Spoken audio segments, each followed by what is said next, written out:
इंसान के शरीर पर चांद और सूरज की विभिन्न स्थितियों का जबरदस्त असर होता है। पूर्णिमा और अमावस्या का कैसे इस्तेमाल करना है, ये खुद में एक पूरी प्रक्रिया है। उन दिनों का इस्तेमाल आप खुद को स्थिर और संतुलित करने के लिए, खुद को ऊंची संभावनाओं तक उठाने के लिए करते थे और दूसरे दिनों पर काम करते थे।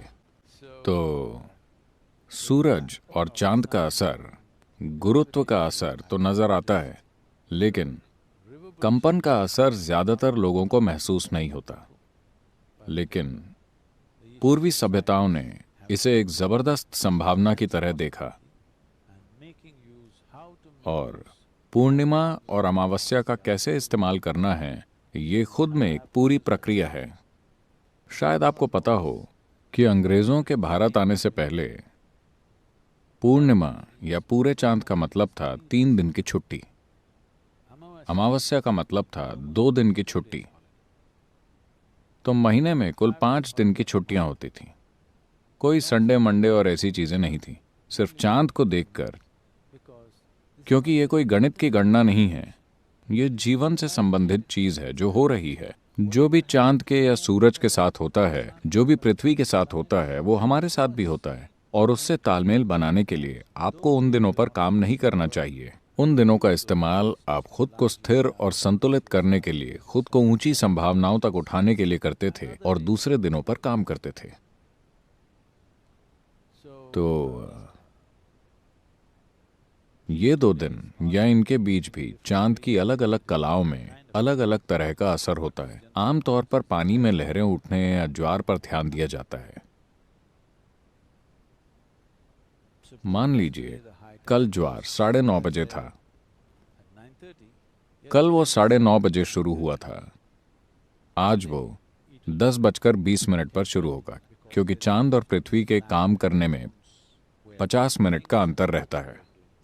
ये 24 घंटे में करती है और वो 24 घंटे और 50 मिनट में करता है। तो ज्वार की लहर आने के समय में एक दिन से अगले दिन के बीच में लगभग 48 से 50 मिनट का फर्क होता है। तो जब आप इस पर गौर करते हैं तो हर महीने इस चक्र की गिनती करना बहुत जटिल काम हो जाता है। हालांकि आज ये सब सैटेलाइट के जरिए डिजिटल तरीके से किया जा रहा है, वरना एक नाविक को अपने दिमाग में बहुत जटिल चीजें रखनी पड़ती हैं कि ये सब कैसे होता है, क्योंकि अगर आप ये नहीं जानते तो आप जिंदा नहीं रह पाएंगे। समुद्र का लगभग हर जीव ये बहुत अच्छे से जानता है।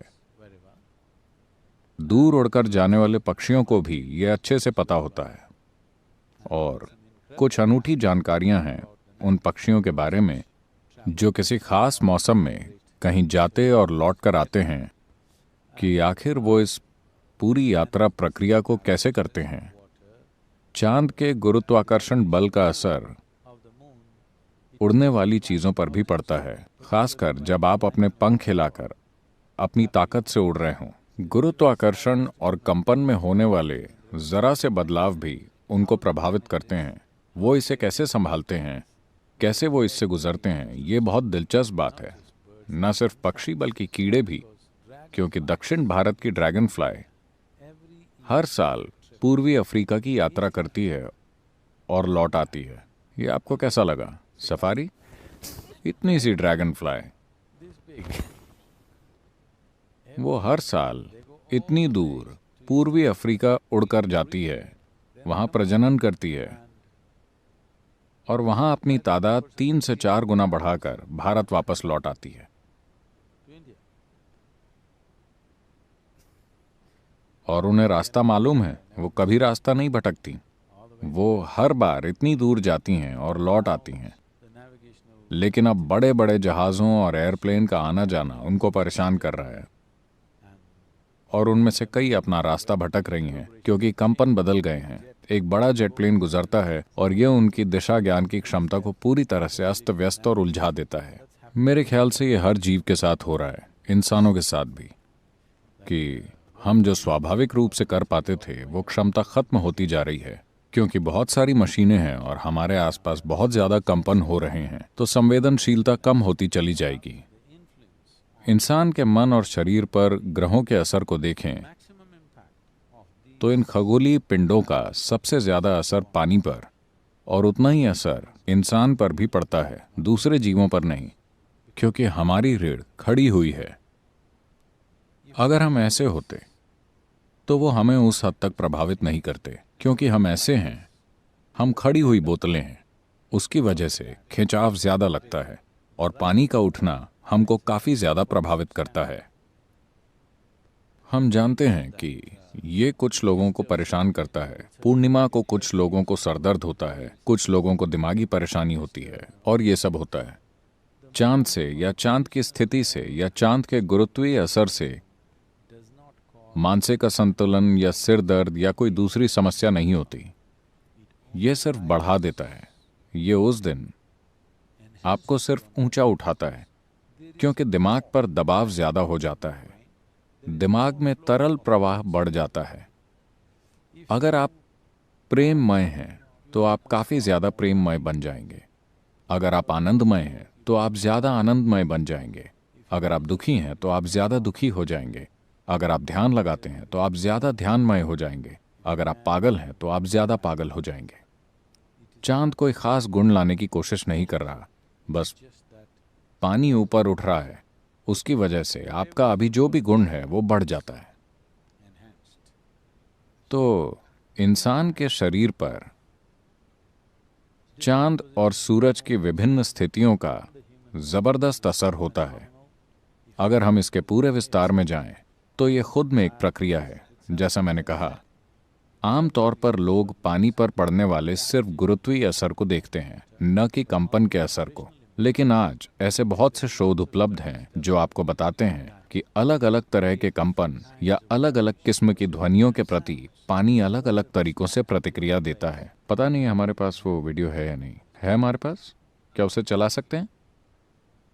तो हम जिस तरह की ध्वनियां पैदा करते हैं, उसी के मुताबिक पानी अलग अलग आकार, रूप और पैटर्न ले लेता है, जो विभिन्न ध्वनियों के लिए ज्यामितिक दृष्टि से बिल्कुल सही पैटर्न होता है। और आपको पता है कि शेफील्ड यूनिवर्सिटी ने यह शोध कुछ साल पहले किया था। अब लोगों ने मुझे बताया कि नासा ने कुछ छापा है जो बताता है कि उन्होंने सूर्य की ध्वनि को रिकॉर्ड किया है। क्या आपने इसके बारे में सुना है? तो उससे स्पष्ट आम की ध्वनि आ रही है। तो ये चीजें हमारे लिए नई नहीं हैं। हमने इन चीजों पर गौर किया है क्योंकि इस शरीर की हर कोशिका सूर्य से ऊर्जा प्राप्त करती है।